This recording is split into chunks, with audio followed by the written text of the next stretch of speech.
que el Occidente se esfuerza por tratar de aislar a Rusia del resto del mundo, el resto del mundo se acerca a Rusia. La nación eurasiática es una potencia en todos los órdenes difícil de desestimar. Y en estos tiempos, junto con China, se ha alzado como un actor de equilibrio, de confianza en estos tiempos globales signados por la incertidumbre. Y al mismo tiempo, en un actor difícil de destruir que reivindica como el núcleo, como el centro, el corazón de su fortaleza, la unidad nacional. Soy Carlos Arellán Solórzano, esto es El Mundo en Contexto y nuestro tema de abrir en esta jornada, así que póngase cómodo, que comenzamos de inmediato.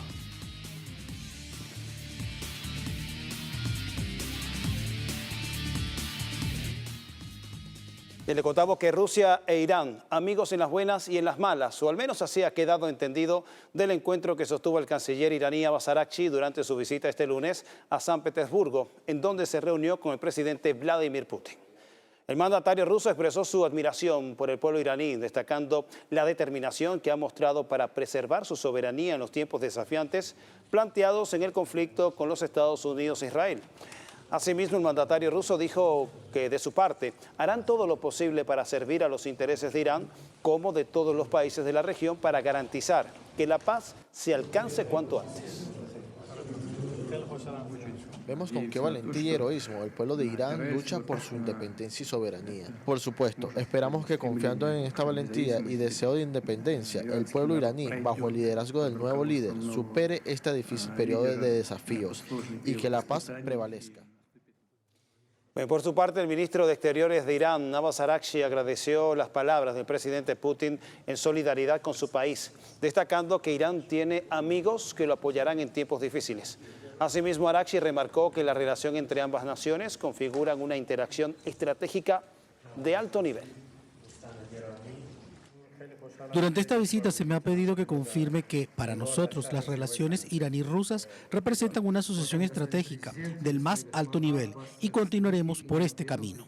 Independientemente de todo lo que esté sucediendo, las relaciones iraní-rusas seguirán fortaleciéndose. Como bien señaló, el mundo entero ha visto que el pueblo iraní, a través de su resistencia y valentía, ha sido capaz de resistir los ataques y la agresión estadounidense, y podrá hacerlo para resistir y prevalecer durante este periodo.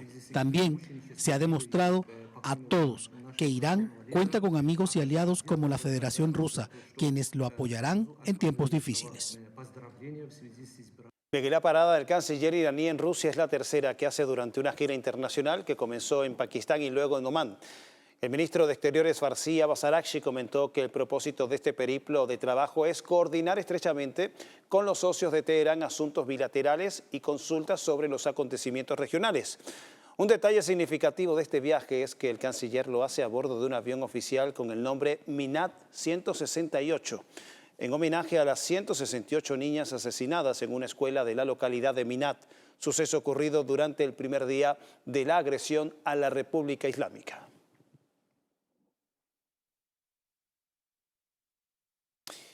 Bien, otra nación por la cual Rusia expresa una gran admiración es con la República Popular Democrática de Corea. Este domingo, el ministro de Defensa ruso y el presidente de la Duma estatal visitaron Pyongyang, la capital, para marcar un nivel superior de la relación entre los dos países. Pasamos a las imágenes porque los funcionarios rusos asistieron a la inauguración de un monumento y museo dedicado a los combatientes norcoreanos que lucharon en apoyo a Rusia en la recuperación de la región de Kursk, tomada por invasores ucranianos. La importancia que le concede la nación norcoreana a este gesto simbólico de la amistad con Rusia se expresa en la asistencia del líder del país socialista Kim Jong-un. En dicha ceremonia fue entregada una misiva del presidente ruso Vladimir Putin, donde afirma que, y leo textualmente, cuando parte del territorio de la provincia de Kursk quedó bajo ocupación enemiga, Pyongyang a su vez acudió en nuestra ayuda de manera decidida y sin vacilación, así escribió el presidente Putin. Por su parte, el presidente de la Duma estatal, Vyacheslav Volodin, expresó durante la ceremonia que Rusia nunca olvidará el sacrificio de los soldados norcoreanos. En nuestra época, cuando parte del territorio de la región de Kursk cayó bajo ocupación hostil, Pyongyang acudió en nuestra ayuda de forma decisiva y sin dudarlo, luchando codo a codo con sus hermanos de armas rusos. Los soldados y oficiales coreanos demostraron una valentía excepcional y un auténtico sacrificio, muriéndose de gloria imperecedera. Sus hazañas, sin igual, permanecerán para siempre en el corazón de cada ciudadano de Rusia.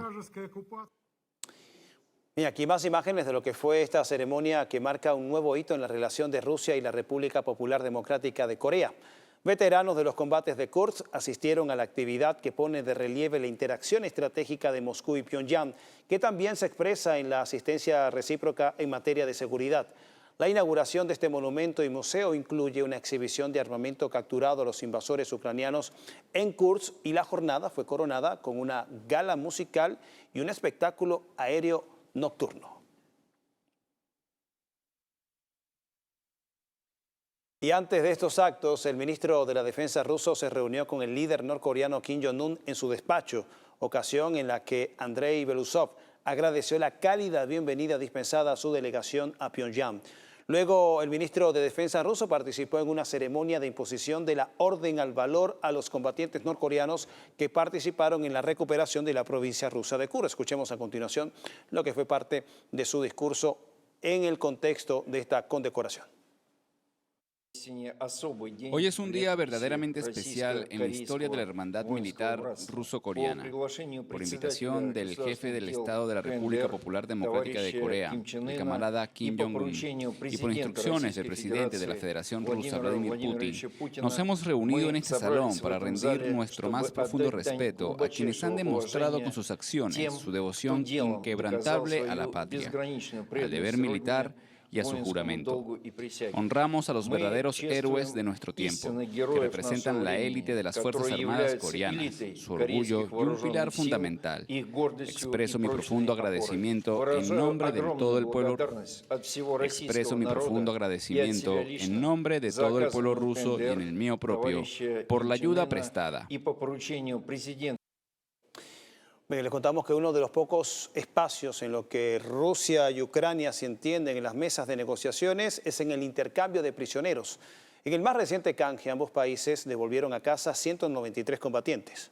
Pasamos a las imágenes porque estos son los soldados rusos que estuvieron cautivos por los ucranianos y que regresaron a casa gracias a la mediación de los Estados Unidos y Emiratos Árabes Unidos.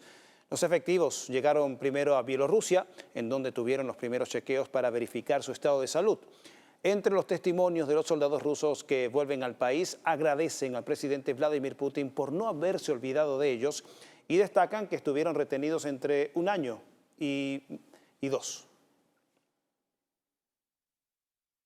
Y estas son imágenes divulgadas por el Ministerio de Defensa ruso y corresponden a los operativos para la liberación de la localidad de Taratutino, esto en la provincia ucraniana de Sumy. La misión estuvo a cargo del grupo de tareas Sever de Rusia y como se observa hubo un importante despliegue y disparos de artillería, así como ataques de precisión con drones contra vehículos, así como depósitos y armamento ucraniano.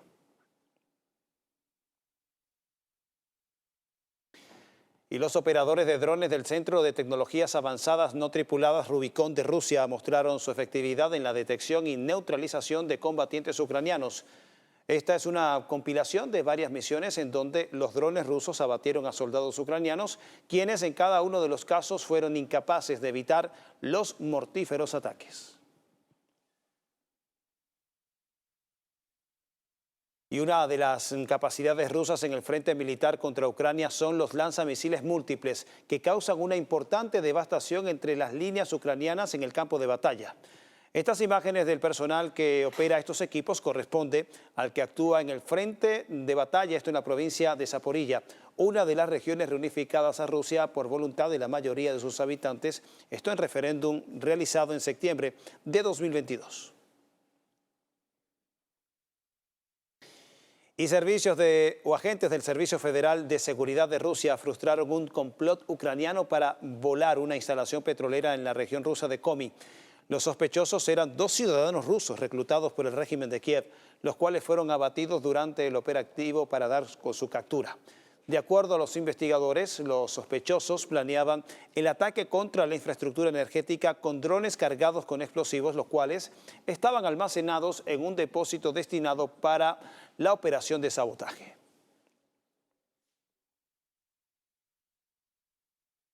Bien, y seguimos hablando de Rusia porque han dicho Rusia es eterna. Así lo ha afirmado el presidente Vladimir Putin, quien durante la última semana ha resaltado el papel de Moscú como un actor clave en el tablero de la geopolítica.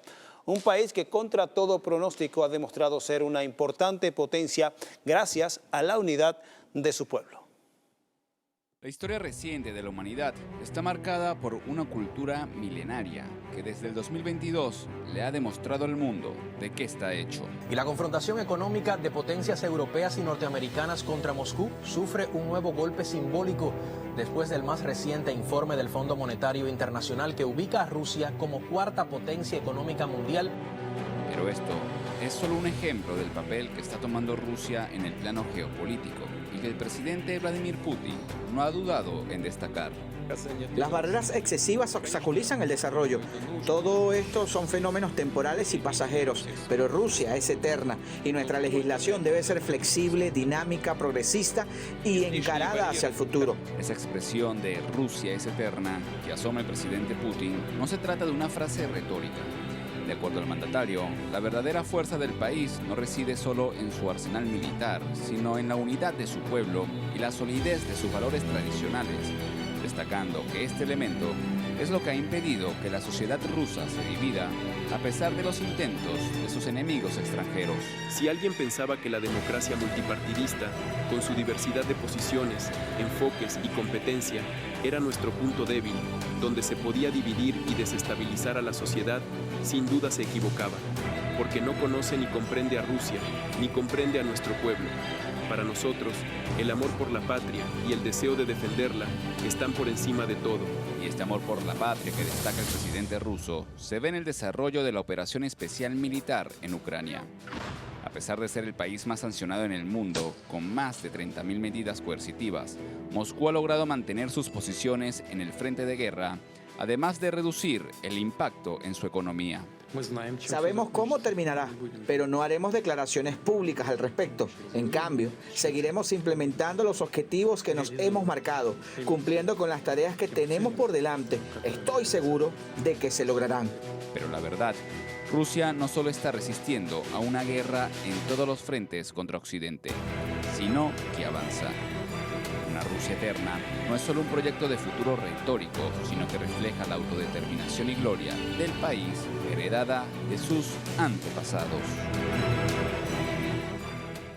Bien, con este trabajo corresponde hacer nuestra primera pausa en esta emisión del Mundo en Contexto. Antes repaso uno de mis puntos de contacto en las redes sociales. En TikTok me puedes conseguir como @soyarellán. Tiene la dirección apuntada acá abajo en pantalla. ¿Qué tema viene al regreso? Hubo una serie de atentados este fin de semana, atentados terroristas en Colombia. Vamos a estar repasando qué sucedió y cuáles fueron las reacciones tanto de las autoridades como de otros factores políticos que repudian estas acciones. No se aparte, que en minutos estamos de vuelta.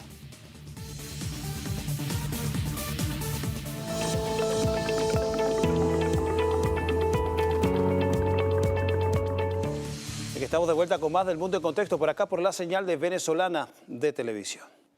Le contamos que Colombia revive el estruendo de la violencia. Una escalada terrorista se registró este fin de semana en varios municipios en el suroccidente del país, lo que dejó decenas de víctimas fatales. Un hecho que ocurre a un mes de las elecciones presidenciales. La violencia sacudió el sábado 25 de abril al municipio de Cajibió, en el Cauca.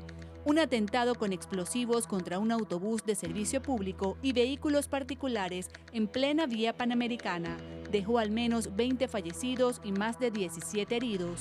Pues digamos que veníamos de Cali, había una retención de la guerrilla más adelante y nosotros estábamos acá esperando pues la retención.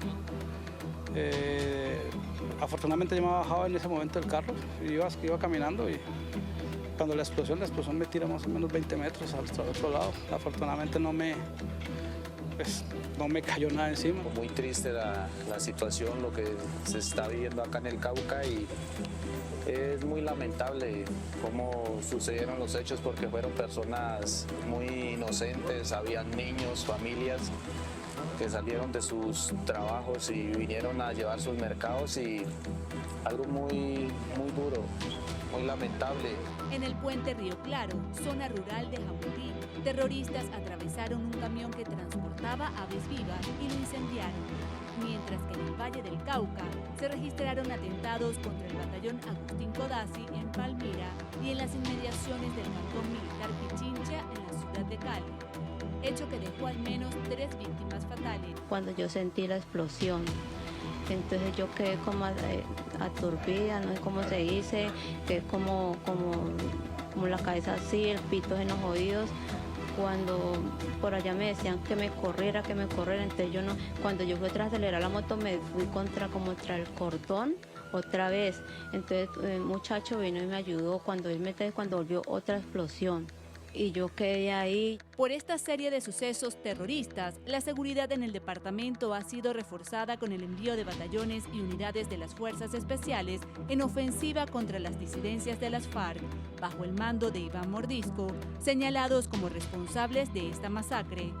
Los atentados terroristas son una muestra cobarde de debilidad de una estructura criminal cuyo cabecilla principal es un peligroso delincuente, alias Marlon. Por este terrorista, por el grave daño que le está haciendo a Colombia, a la población, se eleva su recompensa hasta 5.000 millones de pesos de recompensa. Es una escalada simultánea en 3 departamentos, digamos, empezamos por el Valle principalmente, ya luego Cauca, pero también en Nariño se presentaron varios hechos. Hemos registrado entre el viernes, el sábado y el domingo alrededor de 22 hechos de diferente magnitud, pues siendo el más grave por la cantidad de víctimas que generó el de Cajibío. Hay que decir que todos estos ataques serían atribuibles a las disidencias de la línea de Mordisco. La vía panamericana, arteria vital del país, se ha convertido en el epicentro de una disputa territorial de organizaciones criminales que azotan a las poblaciones campesinas e indígenas. El aumento de la violencia por disidencias de grupos guerrilleros, así como de clanes del narcotráfico, ocurre luego que el 21 de abril el presidente Gustavo Petro anunció el fin de las negociaciones con el grupo liderado por alias Calarcá. Y luego del atentado terrorista contra la población civil en el suroccidente de Colombia, diferentes sectores políticos expresaron su preocupación por la seguridad en la región y reiteraron el llamado a fortalecer las acciones para enfrentar a la violencia. Máxima persecución mundial para los jefes guerrilleros responsables del atentado con explosivos en el Cauca. Así fue como la vicepresidenta del país, Francia Márquez, rechazó que las estructuras criminales busquen silenciar a la población civil. No nos van a silenciar, no nos van a amedrentar, y como pueblo nos seguimos levantando con rectitud por la vida y por la paz. Rechazo que mi región, que mis departamentos, que mi Pacífico esté sometido a la barbarie de estos grupos. Por su parte, el gobernador del departamento del Cauca, Octavio Guzmán, pidió que se tomen acciones contundentes y sostenidas para proteger al pueblo. Mientras que el ministro del Interior, Armando Benedetti, lamentó que sectores de la extrema derecha utilicen el atentado para hacer política contra el gobierno nacional. Me duele mucho que a través de un acto terrorista sirva para hacer política o cuestionar el gobierno, cuando el gobierno ha estado entregado y como nadie a repeler a las estructuras criminales, y que ha bombardeado, repito, más que ningún otro gobierno, y que Iván Mordisco ha sufrido demasiadas bajas y ha sido objeto de toda la fuerza pública y de toda la fuerza aérea. Entonces me duele también que por estos actos revictimicen a las víctimas y al país para hacer política. Porque este departamento no puede continuar derramando sangre, colocando muertes, y el terrorismo se está instalando en este departamento. Nosotros queremos que con esa articulación de gobierno nacional y la sociedad civil permitamos darle esperanza a cada uno de nuestros 1.600.000 habitantes. Bien, y la seguridad fronteriza fue uno de los temas de la Comisión de Vecindad Colombo-Venezolana que encabezaron en Caracas la presidenta encargada Delcy Rodríguez y su homólogo colombiano Gustavo Petro. Un encuentro que fue destacado en los principales medios colombianos e internacionales. Detalles en el siguiente informe. La visita del presidente de Colombia, Gustavo Petro, al Palacio de Miraflores en Caracas fue cubierto por toda la prensa internacional. El encuentro con la presidenta encargada de Venezuela, Delcy Rodríguez, fue observado mayoritariamente por la mediática internacional como un paso más hacia el reencuentro y la reconexión binacional en materia económica y fundamentalmente energética. De restablecer lazos de exportación de hidrocarburos. Sabemos que Colombia importa muchísimo gas natural por parte de Venezuela y también hablaron de restablecer conexiones de aviones entre las ciudades colombianas y, por ejemplo, las venezolanas. En este momento hay algunos vuelos directos entre Bogotá y Caracas, pero otros van a llegar en las próximas semanas y meses. Desde la prensa colombiana como Caracol Noticias, El Espectador o la revista Cambio notaron positivamente el encuentro en Caracas entre ambos mandatarios en el ánimo de potenciar los proyectos comunes. Pero una Venezuela sorpresivamente muy atractiva en términos económicos, una Venezuela que todo el mundo está mirando en términos de oportunidades. ¿Es así? ¿Colombia qué puede ganar ahí? Yo creo que la ganancia es para ambos países. Yo creo que el hecho de que esto sea más allá de un comunicado tradicional, sino que hayan 183 personas hoy en Venezuela trabajando en mesas bilaterales, alrededor de 83 de Colombia y 100 de Venezuela en estos diferentes temas que mencionaba, ya es una clara métrica de que hay oportunidades. Y del lado venezolano, se tiene conciencia de la relevancia que es la relación con Colombia gracias al crecimiento del intercambio transfronterizo a lo largo de los más de 2.000 kilómetros que comunican a estas naciones. Ha habido un trabajo minucioso en cuanto a seguridad, construcción de una visión compartida hacia la prosperidad económica que arrojó unos 1.175 millones de dólares, como lo dijo la presidenta Delcy, y que por el Táchira, ese corredor comercial entre el Táchira y el norte de Santander, pasaron 453 millones de dólares, que representa el 39% del intercambio comercial.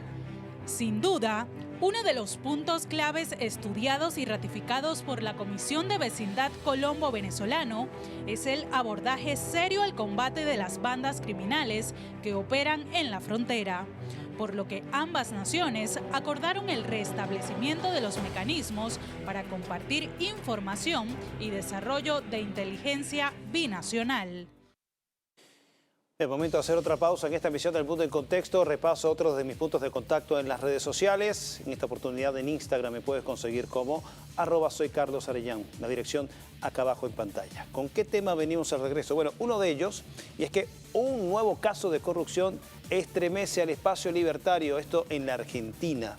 Manuel Adorni, antes vocero de la presidencia de Javier Milei y ahora parlamentario, estaría involucrado en un caso de corrupción que está investigando la justicia de ese país. ¿De qué va este caso? Se lo contamos al regreso.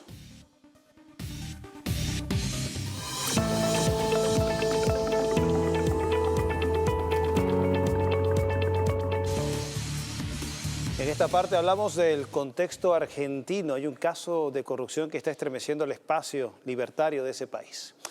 En el caso de Manuel Adorni, jefe de gobierno y mano derecha del presidente de Argentina, Javier Milei. Vamos a hablar de él, quien es investigado por presuntos casos de corrupción.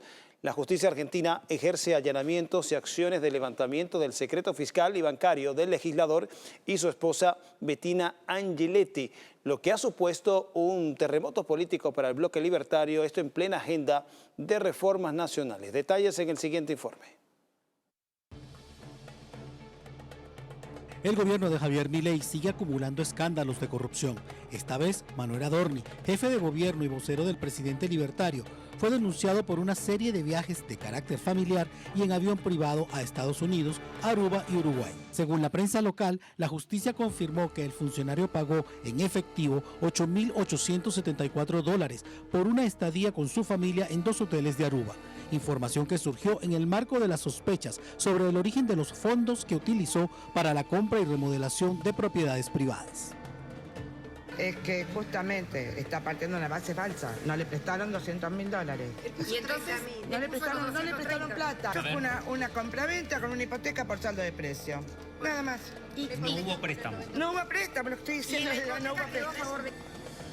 Las acusaciones contra Adorni recrudecen la crisis de un gobierno que llegó anunciando la guerra a la casta política y ahora usufructa los privilegios del poder estatal. Basta recordar el escándalo por la criptoestafa Libra que involucra al presidente Milei, las irregularidades en la compra de medicamentos para la agencia de discapacidad que implican a su hermana Karina Milei y la concesión de créditos millonarios a altos funcionarios y legisladores de la administración ultraderechista. Trabajé más de 25 años en el sector privado. Hace 2 años me convocó el presidente, tal como todos saben. Mi patrimonio lo construí ahí, antes de entrar al gobierno. No tengo nada que esconder. Estamos poniendo a disposición de la justicia y los organismos de control correspondientes toda la información que necesiten. Los escándalos no cesan en el gobierno de Milei. También se suma la concesión del Parque Tecnópolis, anunciada en diciembre de 2025, que también incluye a Adorni, que se investiga por presunto direccionamiento de licitación otorgada a un consorcio vinculado con el grupo de gobierno, lo que ya motivó 2 denuncias penales por administración fraudulenta agravada, cohecho y tráfico de influencias. Asimismo, las omisiones de 7 propiedades en Miami en la declaración jurada de patrimonio causó la salida de Carlos Frugoni del Ministerio de Economía y la del titular de la Agencia de Recaudación y Control de Aduanas. Procuraduría dice, recomendamos ampliar esta investigación no solamente al delito de la omisión, si te olvidó de declarar, sino también al delito de 1. Enriquecimiento ilícito, 2. Evasión tributaria, 3. Que es lavado de activos. Y además de un par de inmuebles en la Argentina y además varios autos, incluido un BMW blindado, y aún cuando ya hay un pedido de indagatoria, este funcionario no solamente no es despedido, sino que continúa vigente en su lugar. Según las encuestadoras, la gestión del presidente Milei cayó en más del 65%, una ola de escándalos que llegan con una economía estancada, una inflación mensual del 3% que asedia al país con una gestión neoliberal del presidente libertario basada en el aumento de la deuda externa a costa de socavar la justicia social de los argentinos. En esta parte pasamos a otro tema porque el poder atómico atemorizó el planeta en 1945 con los ataques de los Estados Unidos sobre población civil japonesa. La energía nuclear, por su parte, siempre se vendió como una alternativa pacífica, pero fue hace 40 años, en 1986, cuando la central de Chernóbil, en la entonces Unión Soviética, se produjo el primer desastre nuclear de la historia con consecuencias aún vigentes.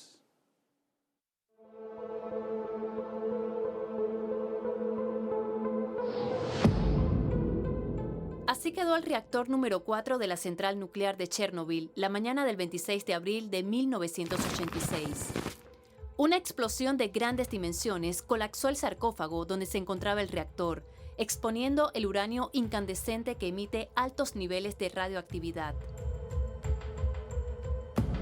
El accidente ocurrió durante un ejercicio que detuvo por completo el sistema de protección, lo que provocó el sobrecalentamiento de las barras de uranio.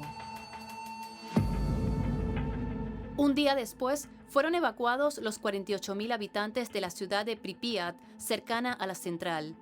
Toda la población se contaminó con la emisión radioactiva del reactor dañado. Cientos de niños afectados por la tragedia recibieron la solidaridad de Cuba para su tratamiento contra el cáncer. El gobierno de la entonces Unión Soviética no informó al respecto. Por ello, 2 días después, la nube tóxica de Chernóbil llegó a Noruega. Y a partir de entonces, la alarma internacional sobre las consecuencias de la radiación. Al menos 300.000 soldados voluntarios trabajaron para sofocar las llamas. Los denominados liquidadores fueron valientes héroes que se expusieron a la radiación con la finalidad de frenar la catástrofe. Más de 30 años después, un sarcófago de grandes dimensiones bloquea levemente la emisión de radiación a la atmósfera. Mientras, algunos de los sobrevivientes viven al norte de Ucrania, recordando a la humanidad los riesgos de la imprudencia en el área de la energía atómica.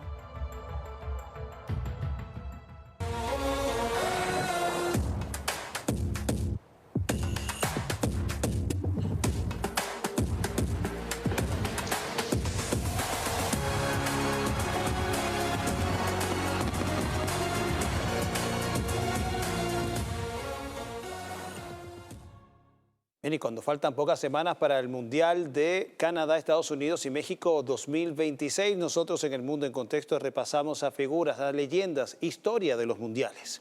México, como país potencia deportiva en la región de Norteamérica y el Caribe, ha tenido grandes jugadores de fútbol que han trascendido en la historia. Uno de ellos es Jorge Campos, un portero colorido que dejó grandes jugadas. Con 1,68 m de estatura, Jorge Campos se hizo gigante en los grandes eventos del fútbol mundial.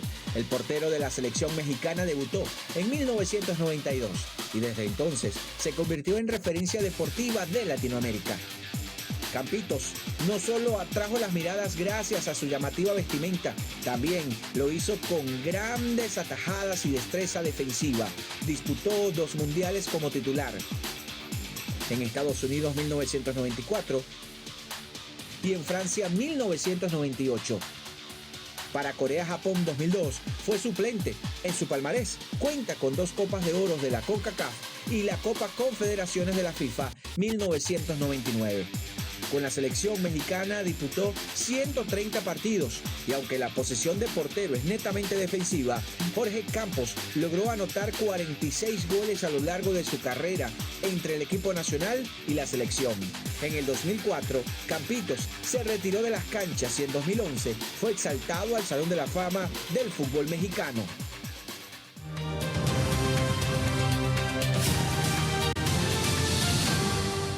Entramos final de esta emisión del Mundo en Contexto y recordamos en esta parte a uno de los intelectuales más agudos de las letras venezolanas, quien fue Roberto Hernández Montoya.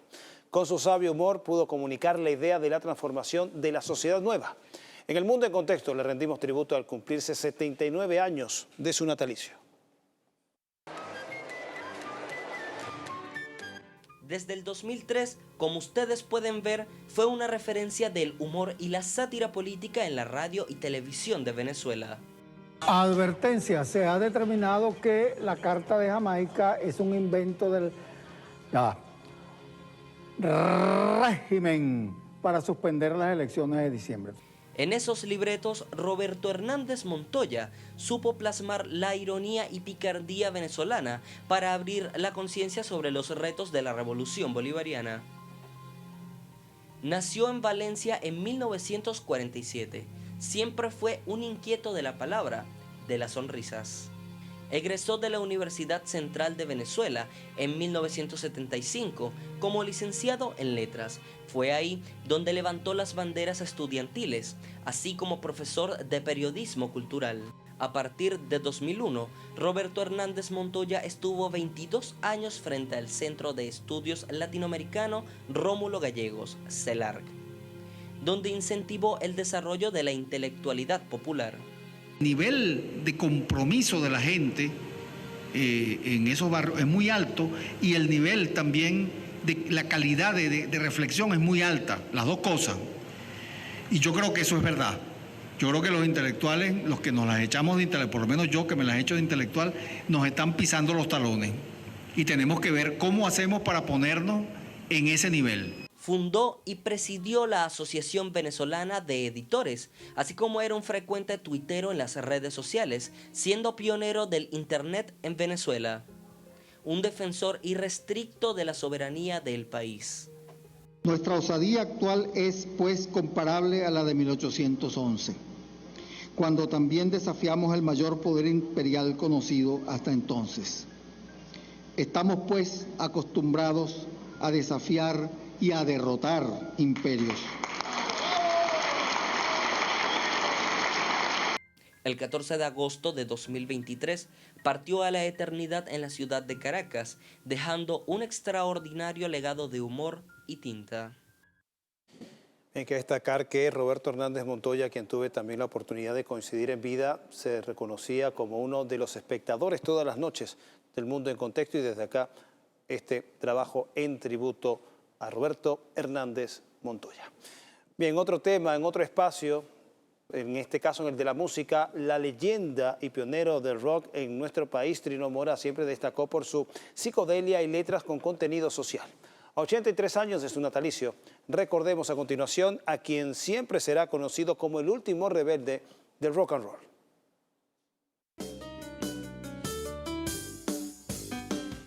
Irreverente con aura cósmica, así ha sido la carrera del venezolano Trino Mora.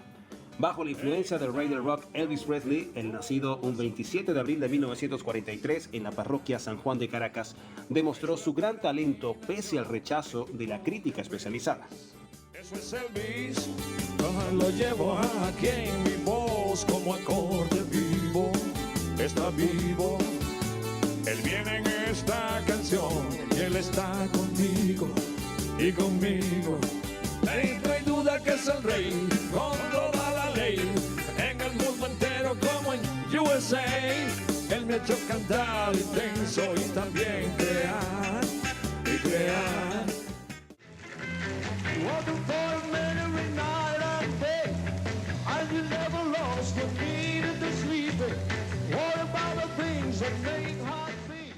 Debutó como solista el 18 de enero de 1965 tras un breve paso por el grupo Los Duendes.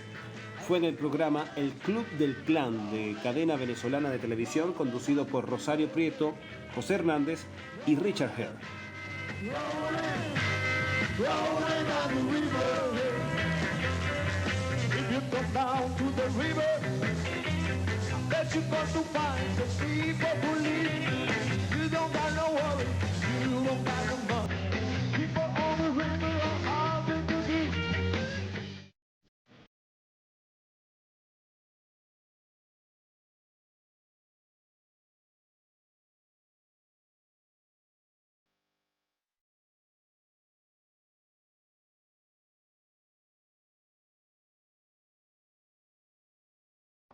En las emisoras de radio era definido como una mala influencia.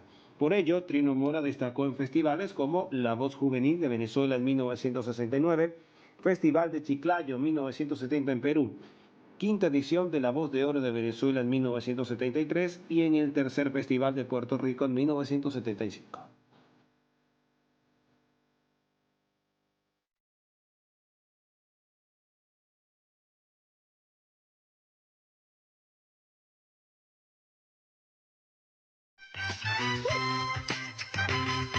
Abiertos tus sentidos, verás en qué motivos de tantas situaciones para dejarlos ser.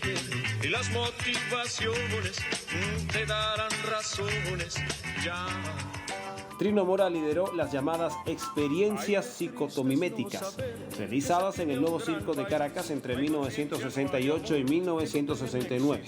Organizadas por Jesús Pérez Perazo y el locutor El Capi Doncella, logró dar oportunidad a las nuevas bandas del país, junto a figuras consolidadas como Carlos Morián y Nancy Ramos.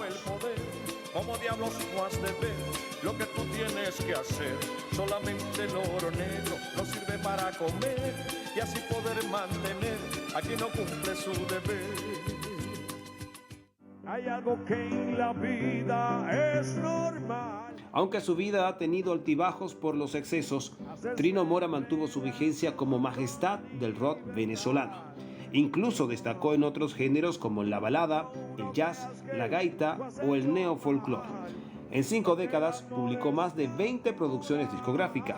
Mantén tu pensamiento hasta el final.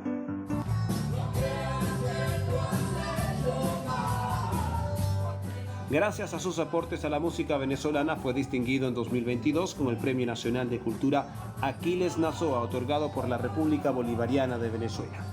Trino Mora es el último rebelde del rock, aquel que siempre fue el mismo y que liberó la mente de varias generaciones.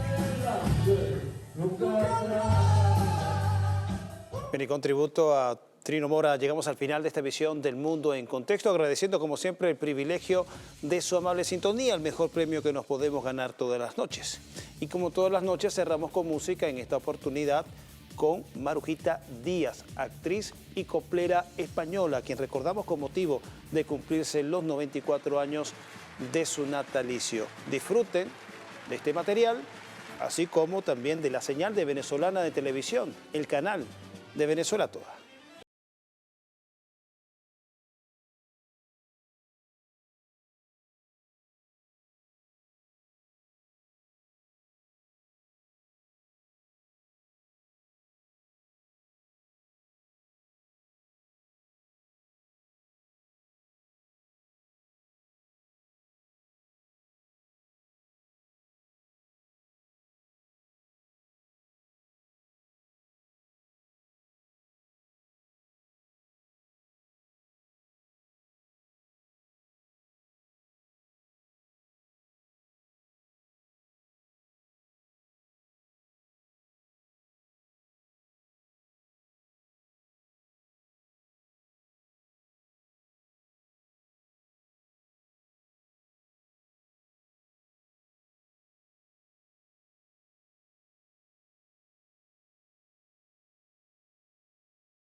Produce mayor emoción ese beso sin ser puro que va envuelto en una ilusión.